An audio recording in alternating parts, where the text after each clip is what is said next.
BetOnline is the world's most trusted betting platform and your number one source for everything football. BetOnline has every stat, every matchup, and even live odds and spreads to bet on during the games. You think you know your stuff? Well, get in on our $200,000 mega contest and pick 5 games against the spread every week for your chance at weekly prizes and a share of $200K. $200,000 is ridiculous. When the game's over, head on over to our online casino and get in a game of blackjack or poker or unwind with one of our over 150 slot games. Head to the website today to get in the action. Bet online. The game starts here.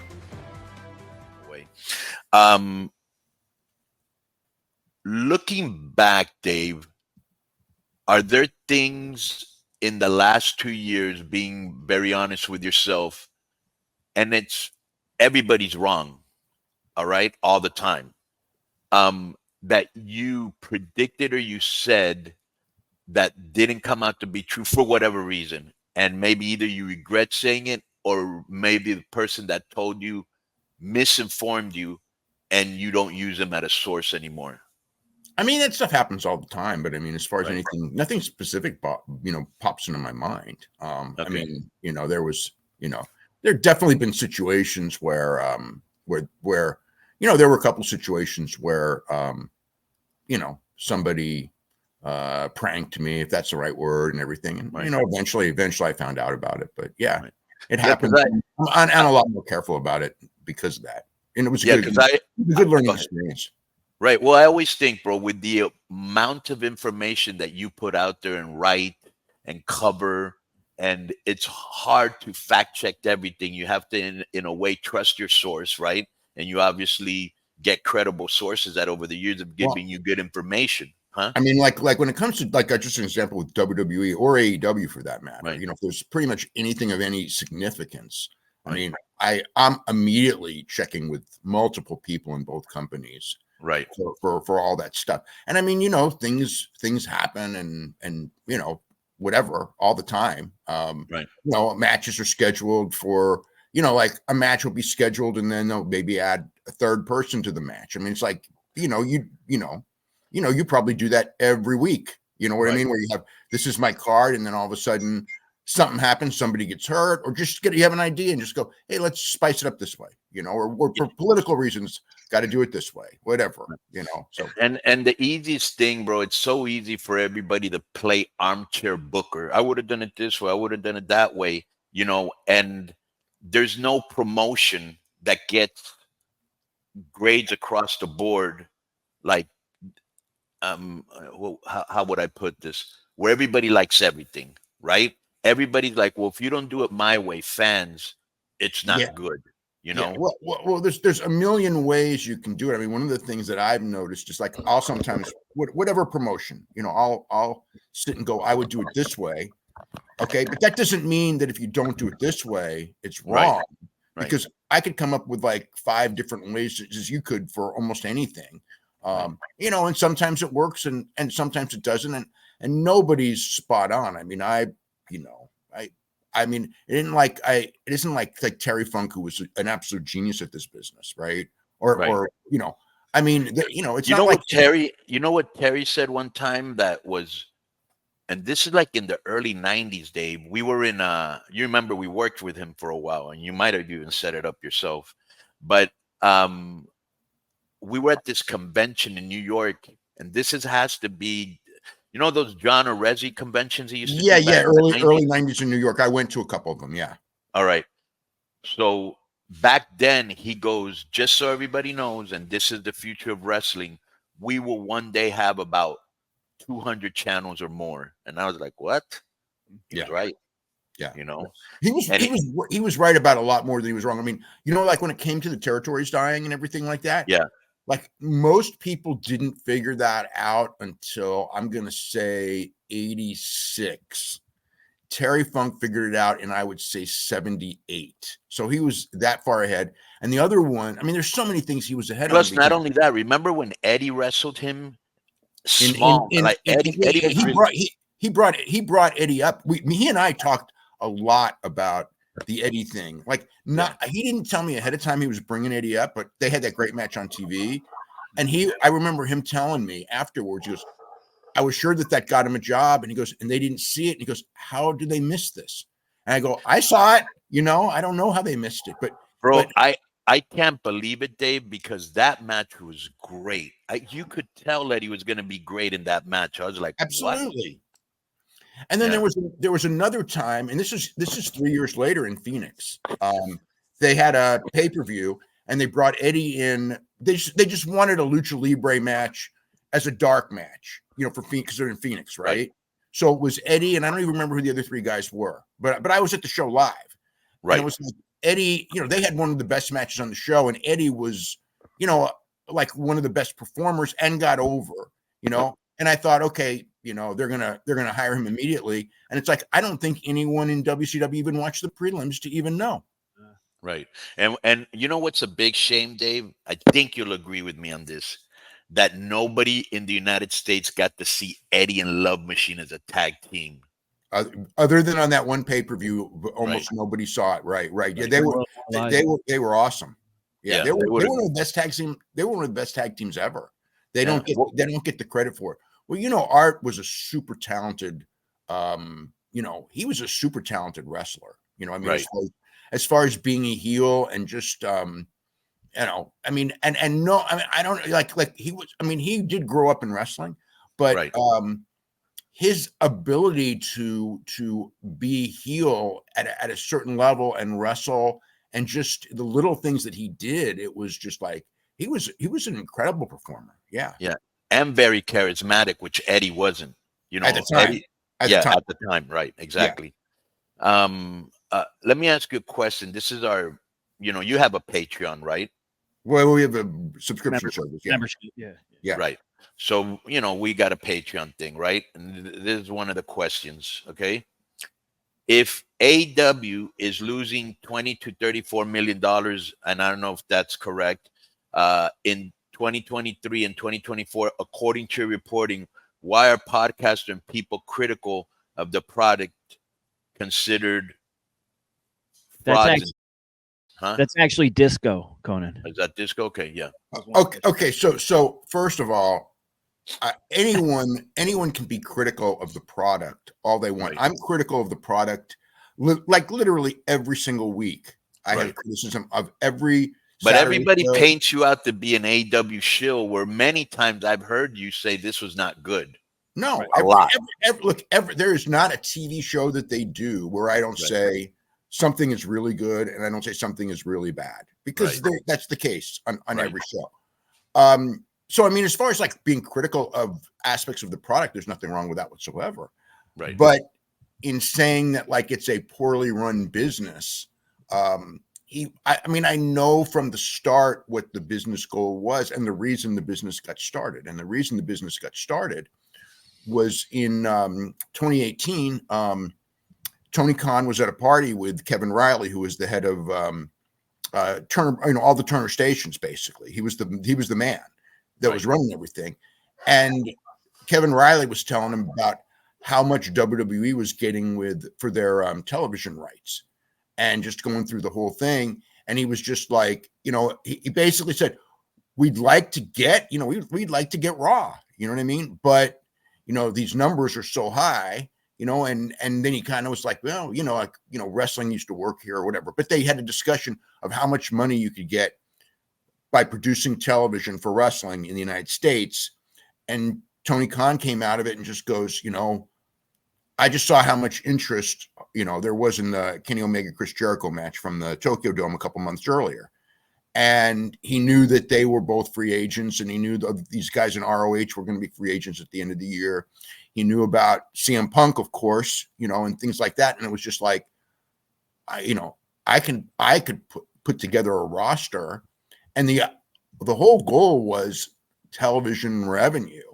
That's what he was building for. And the first, you know, but basically he was put on the air. He was put on the air for with one deal, and then the second deal came, which actually, I think the second deal, I think he projected to be profitable, but it didn't quite add up because of just a number of things. I think that a lot of costs ended up escalating over the next couple of years, and plus you're fighting WWE, which, you know, you don't, sometimes when you start, you don't really account for how much that's going to drain you. But all along, after deal number 2, because of the basic success of the television product, and we all knew that the next deal, again, I didn't know what the final number was, but it was always headed to profitability, and it is going to be profitable. It's going to be extremely profitable next year. And so I mean, as a business, it's a huge success. I mean, as far as different aspects of this being good and this not being good, I mean, you're never going to satisfy everyone. And and there's some things that haven't been good. There's some things that have been really good. He has good matches. He doesn't always build them up well. I mean, my God, he had this week he had Bryan Danielson and Okada in a match with I think they announced it on Twitter, the day before or something like that, but it was at the last minute. I'm going like, but that's what's mind-boggling to me about that, Dave, is that with all the resources and all the money he has, he should be doing a better job of promoting. Like, for example, they go, well, sometimes you don't promote stuff well. I go, yeah, dude, we don't have no resources. We don't have no TV rights. Like, if he's getting 40 million, we might be getting 100,000. You know what I'm saying? Like, you just like opening up your refrigerator and he's got bacon and eggs and pancakes and I just got bread and a bologna sandwich. And you just, well, I guess that's what you do the best you can with that. You know what I'm saying? Yeah. But he brings in all these Japanese people that, you know who they are and he knows who they are and the sickos know who they are. But there are people that I'm like, who is this?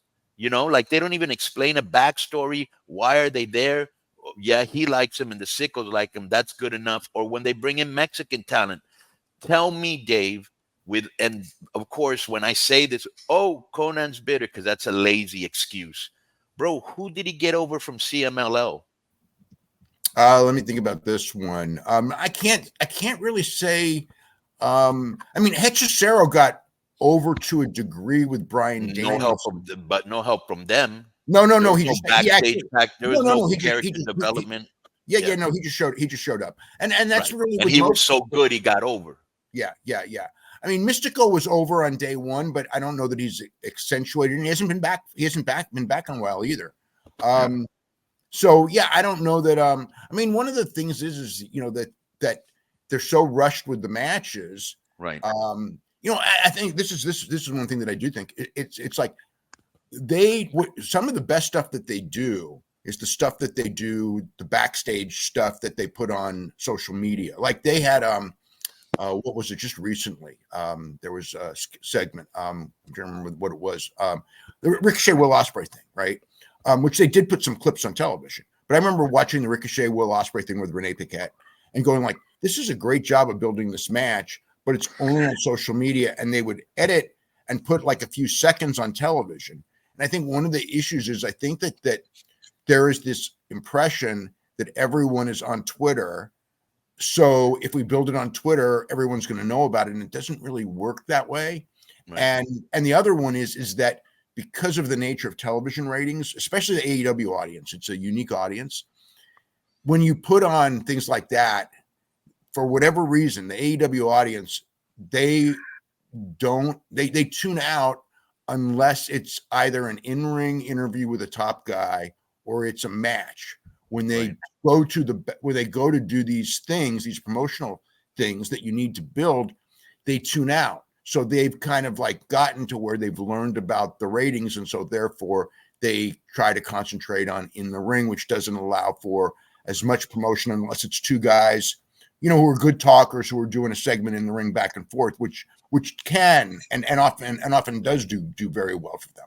So it's a real tough balance. And not only that, bro. Well, it's not a tough balance in that if there's anything on social media that pops, that does good numbers, or it's good, you should put it on Dynamite. I'm going to give you an example. When Being the Elite first came out, they used to have a lot of funny stuff there, and I'm like, why is this not on Dynamite? Now the Ricochet thing, I saw the whole thing, and I was like, why is this not the whole thing on Dynamite? Yep. Thing where they burned down when they burned down his house. Yeah, go ahead. No. There's what was there was a promo. God, it was Adam Page did a promo. I remember that I thought was phenomenal.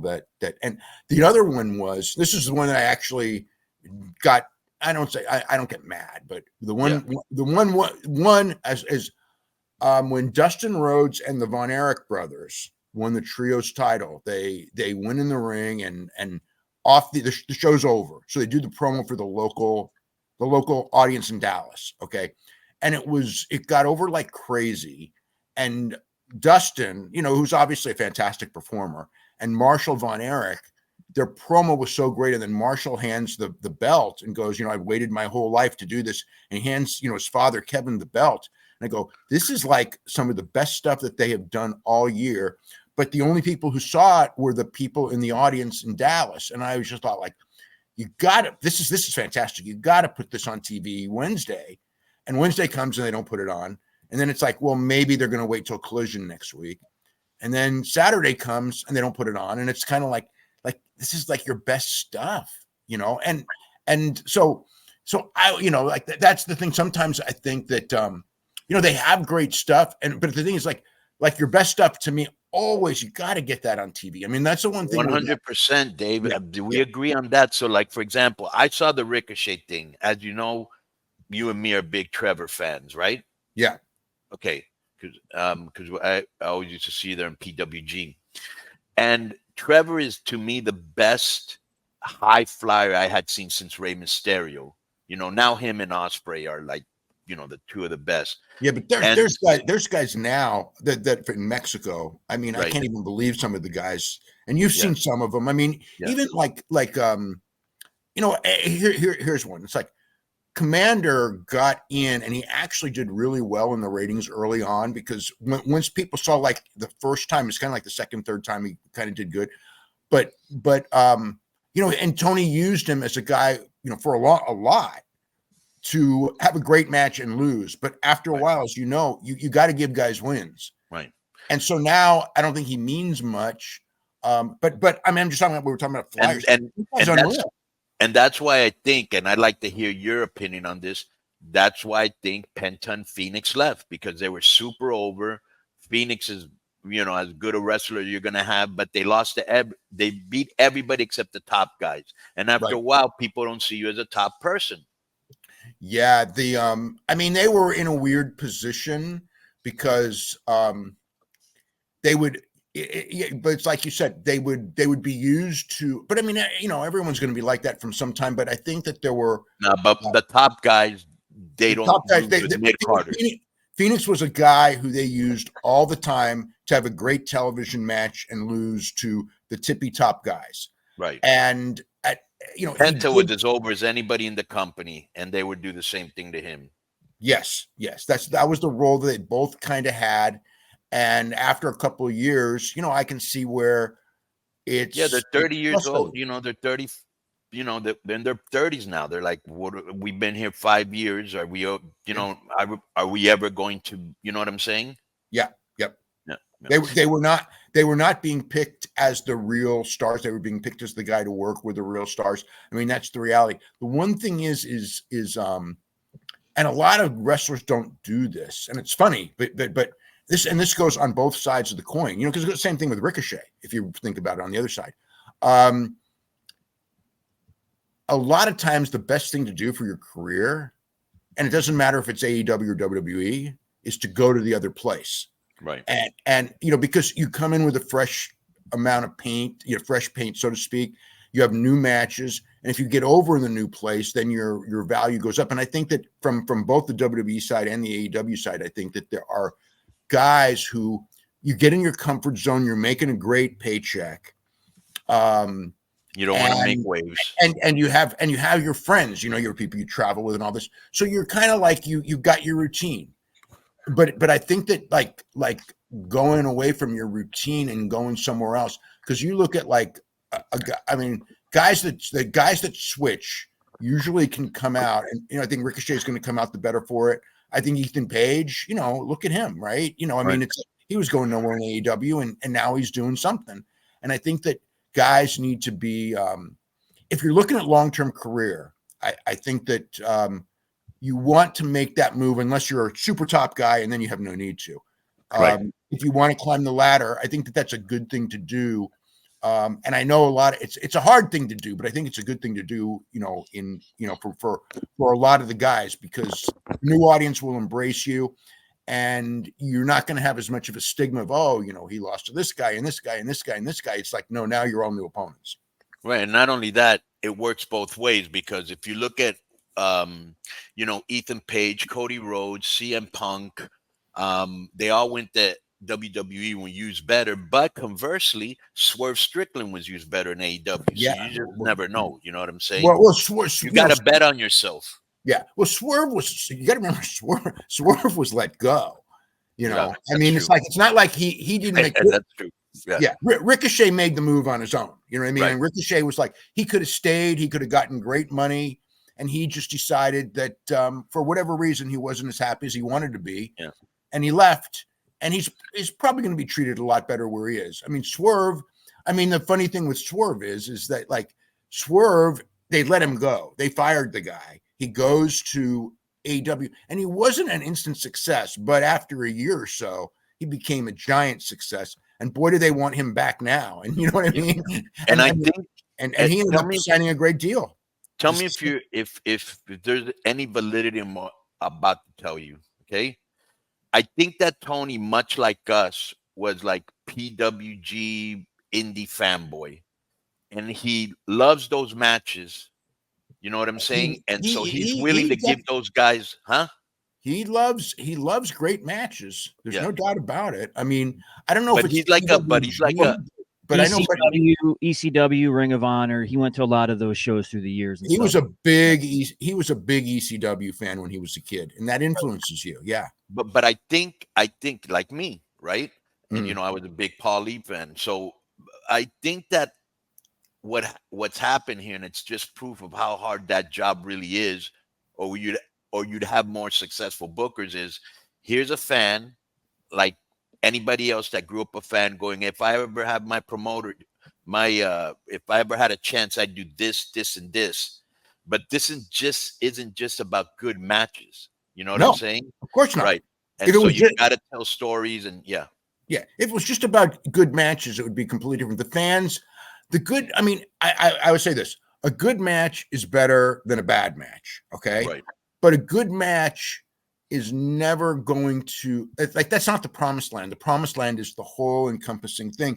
And it's a hard thing to do because it is. Even the McMahon documentary, which you were on, and we'll get to that later, is somebody said, and it might have been Vince himself, he said, oh, this is very easy, you think, good versus bad, but it's not that easy. Because first of all, if you get a guy that turns you a diva like Ultimate Warrior and so many people, right, and asks for outlandish money and doesn't want to do jobs, that's a problem. If you got a guy that doesn't like another guy, that's a problem. If you got a guy that his contract is coming up and he's kind of playing sides, well, whoa, this is what they're offering me, can you do better? That's a problem. If you got a guy that you're pushing like Lex Luger that they pushed to the moon, but yet had no connection with the fans, that's a problem. You know what I'm saying? There's so many things that out of your control. It's not as easy as, well, why don't you push this guy? You know what I'm saying? Well, it's never. It's not that easy because there have been so many. There are plenty of smart people who have not succeeded at booking. And also the other thing is like you can learn booking, and study what works, but it always changes. Because it's like if you did, like, I'll just say, like, what was a great year for a company? Let's just say 2000 WWF, right? Which was a great year. Right. If you went and you said, I'm just going to copy that, and you put it in 2024, it ain't going to work. The fans are different. The standards are different. The culture is different. Right. There's things you could get away with in 2000 that you can't now. Oh, God, I can't even believe it sometimes. I mean, sometimes, I'll watch stuff and I'll go like, this is tame compared to what I used to watch. Right. You know what I mean? And now, and now also here's the other one too. Everybody's looking for something. You know what I mean? Like in 2000, for you to do something that was so outlandish that you got in, you jeopardize, I don't say jeopardize the company, but jeopardize, like, TV stations would get mad or whatever, right? You had to go really, really far. But now, and I think a lot of this is due to social media and the fact that everybody who's successful is going to have like enemies. Like you do any, like, just like, again, I'll give you an example just for me. Okay. Right. Okay. You've been reading me for 35 years. Okay. Right. Probably. All right. Yeah. 35 years ago, I used to joke in the issue, right? I can't tell any jokes now because no, you can't, is going because you're to magnify it, homophobic, take it out of you're context. misogynist, you're right. There's no like, joking on anything. Yeah. And you can't reference a female performer gaining or losing weight either, because they shark right at you if you mention a physical appearance. I can't even do it with guys anymore. I used to be able to get away with it with if one of the wrestlers, I'll just give you an example. Okay. For years, because I would write this, I would go like, Kevin Owens, who I just think is a super talented worker, talker, one of the best guys in the business. Right. And before he became famous, when he was working in Ring of Honor, I would always go, God, he can talk. God, he can wrestle. Right. And you know where I'm going with this. Right. It's like, and again, lose some weight. Right. It's like, especially WWE, which was the main company at the time, because, there was no, I guess there was TNA, but there was no other big competition. And I was like, in my mind, I would always go, I mean, like, anyone can diet, right? You know what I mean? Right. It's like, I would say that, go like, you're so talented. You're so talented. Why have something that like I with me, right? I would go like, I can't do anything you could do. I can't talk like you, can't wrestle like you. I can't do anything you can do. You're so talented. And I have no reason that I have to diet or whatever, but it's like, Right. I just do it. It's easy, right? It's not even hard. Just do it. Right. So I'd always say that. I could say that and nobody would care. If I wrote that, let's just say there's a new Kevin Owens, and I said, and it's a guy, not even a woman. And I go, he needs to drop 25 pounds or else, he's not going to get over as big, or he's not going to get the chances that he would have. Although now the body's not as important as it used to be, but still, it still factors into it. And if I would just say that about somebody coming up, I would get rummaged. And you and I both know that's still how, whether it's Levesque or anybody, they still look at that. Look, Levesque's a bodybuilder himself. He's still looking for that in guys. I mean, it's like, yeah, Kevin Owens can do this and get away with it because of his talent and everything, but it's always to your benefit. But like, I mean, if I say like, oh, this guy, I don't, but if I go like, this guy needs to lose 25 pounds, let alone if I say about a woman, I'd be shot, and it's like, but it's like, but in reality, the bookers are in fact judging you exactly on what I'm saying. And that's why I would go like, like, again, if I would talk about certain characters of people that getting to the big show, I can't even talk about them legitimately like I would talk to you about them. Right. Because people will, your body. And it's like everybody looks, that's part of your package. You know what I mean? It's like, you know what it feels like, Dave? It feels like people are just looking to be easily offended. Okay. Yep. And it's all fake outrage, and it's all virtual signaling, like they've never done anything bad in their life or called somebody fat, and like, oh, look at what he's doing, look at what he's saying, so the problem is, like with any person that's overweight, if you know for a fact in the industry that you work in and you probably grew up watching, that physical appearance is something that they look at, then why wouldn't you get in shape? Now Kevin actually got in shape, Yeah. Well, he's in much better. He's in much better shape. But he's also like with him, there's if you today, and this is also different from like the 80s. Okay, today, if you are a really super wrestler or you are a really super performer, the fans will accept you. Like if Kevin Owens came in the 80s, he'd have had a really tough time. But today he doesn't. He's a superstar because, in fact, if you're really good, the fans will, they will accept you as really good. So if you have that level of talent, like if you have like I put it this way, there are guys, from Brad Armstrong. I'm going to throw that name out. Okay. Brad Armstrong was a great pro wrestler. And, and he was used reasonably well, but he was never a superstar. I believe if he had come today with more emphasis on how good you are, that the fact that I think with the right promoter, I think he'd have done really good, because what they would have done is they would have matched him with these guys. Owen Hart is another guy, right? Who had a very good career. I think if Owen Hart came along now, I think that Owen Hart would be one of the biggest superstars in the business, because people would watch him be able to work with all these different guys, and by today's standards, he's actually a big guy, even though in the old standards he was a small guy. And I think guys like that, if they weren't super talkers, but they were really good, the fans are more into that, so they would benefit more being in this time. And there's other people who obviously were big stars in the 80s that if they came along now and couldn't do anything, people would just go, so what, you got muscles, who cares? Everything, everything changes 20 years from now. And it's funny, because what I just said is actually starting to change again, because people have seen so many great workers and great matches that doesn't move them. So now you're gonna have to find something else, which I think more than ever before right now, I think the big thing is the talking, to get you over, even more than they will accept the good wrestling, but so many guys are good wrestlers that now I think that the real key that I would say is, man, learn to talk. That's going to really benefit you right now. Yo, what's up? I just want to thank you guys for watching this clip. Don't forget to hit the like button, leave a comment, and subscribe, and join our YouTube membership for hours and hours of exclusive, unedited, uncensored content. And being a member will help you get involved in our upcoming live streams. Thank you for your support. Thank you for riding with us. I know you got a lot of other podcast choices, be it wrestling or other ones. And thank you for picking us. Boom.